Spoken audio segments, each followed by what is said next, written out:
We have another question ready? Yeah, hi. You're back.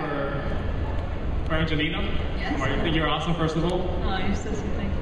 I know that you're such a versatile actress, and by reading the script and everything, what made you decide to get this movie, and do you feel like what brought to your, as an actress into your life to continue, you know, with the process?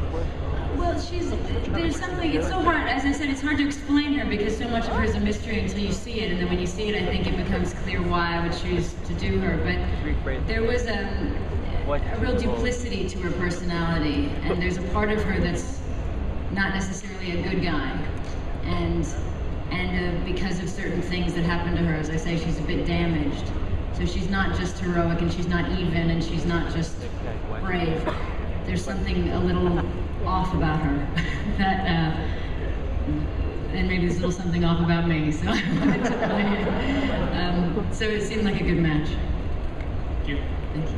When either of you guys were working with the CIA consultant, did they give you any specific details that you were able to use and internalize in the film?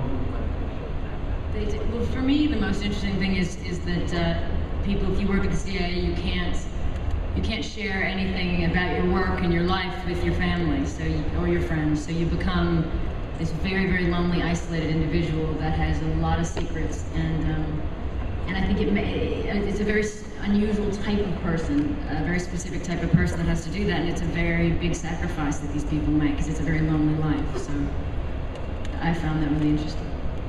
Liev, anything you learned?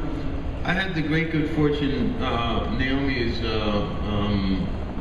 making a film about Valerie playing Fair Game, and I got to meet Valerie, and I think the question that I had was what motivates someone like to do this job. You know, it turns out they don't get paid a tremendous amount of money, Central Intelligence agents.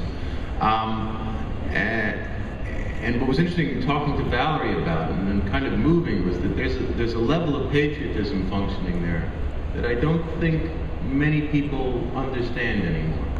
And I think that's part of what was so tragic about what happened to her, but that was really interesting to me because I certainly hadn't thought about it from that perspective, that these people are really motivated by a legitimate love of country. That's great. You have a question? Hi, my name is Luis Torres. This is for Angelina. First of all, Angie, I love you. You're the reason why I'm a theater major now, so thank you for that. Now, my question is, what does this role bring to your acting career? What's the impact that it makes? What's something new in my acting career? Yeah, like new challenge. what does it bring?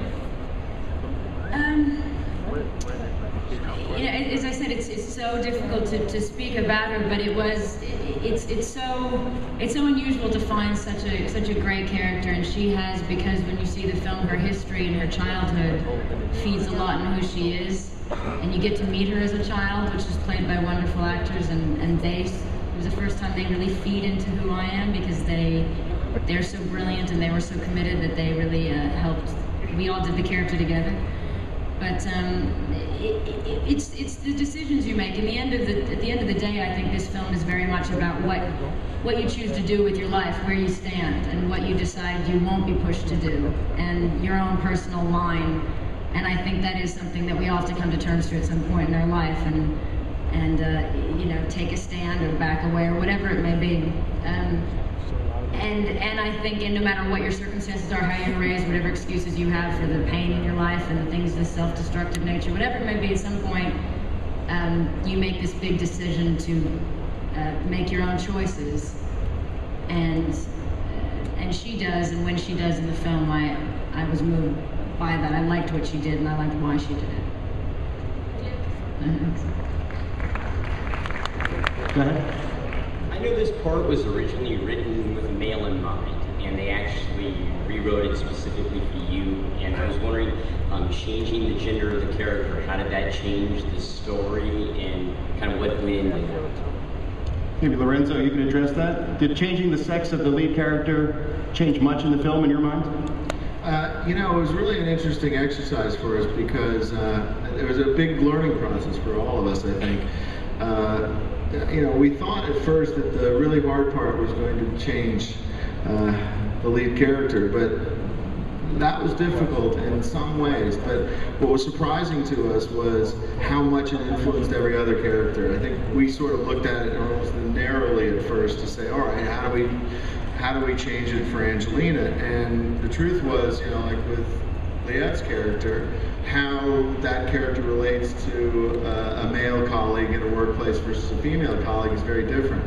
And so there was a real snowball effect to the whole script. And the other point of it, I think, which we had some great debate about was, you know, do we expect something different out of a female character than a male character in this situation? And I think the truth is the audience wants the same thing. How the character may go about it is different, what they bring to it is different, but the expectations of the character of getting from point A to point B is exactly the same. And so I think it was a bit of a learning lesson for all of us, is that you know, that we can really, it transcends gender, really. And it was a fun exercise, and Angelina's zest for action and violence in movies allowed Phillip and Simon and all of us to take her ideas and apply them in a way that really made it fun for all of us and for the audience.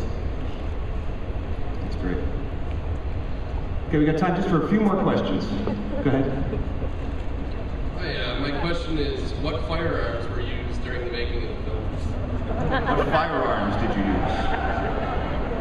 I've used just about everything by the end of it. I think I got to play with just about everything, including a fire extinguisher, in a way I never used it. My favorite is the Super Soaker.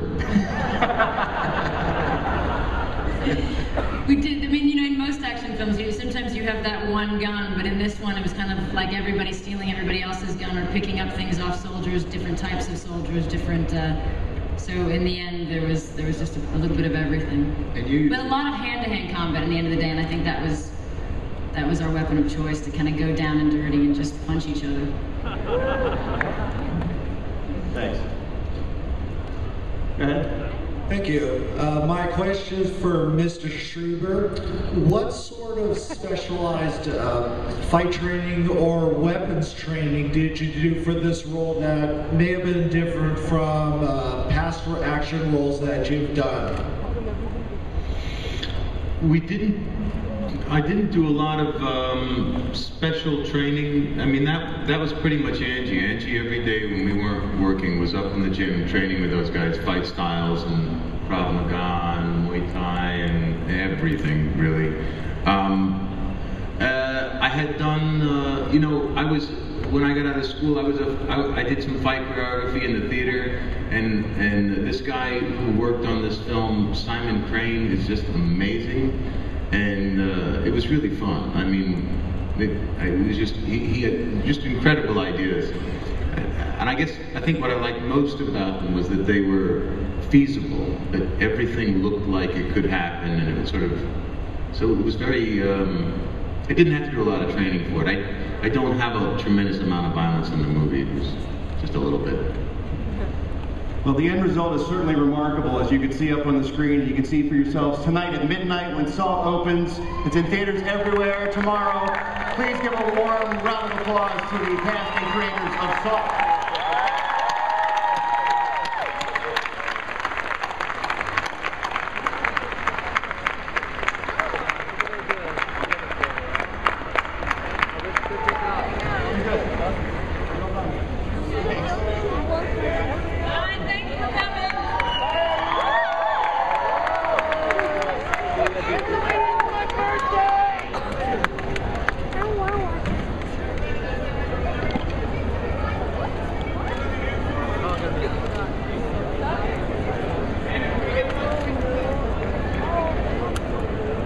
The film really is great. I highly recommend it.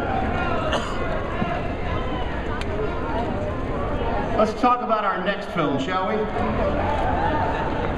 She's great, dude. The film that opens tonight to another film that you won't see for a little while. But you're going to be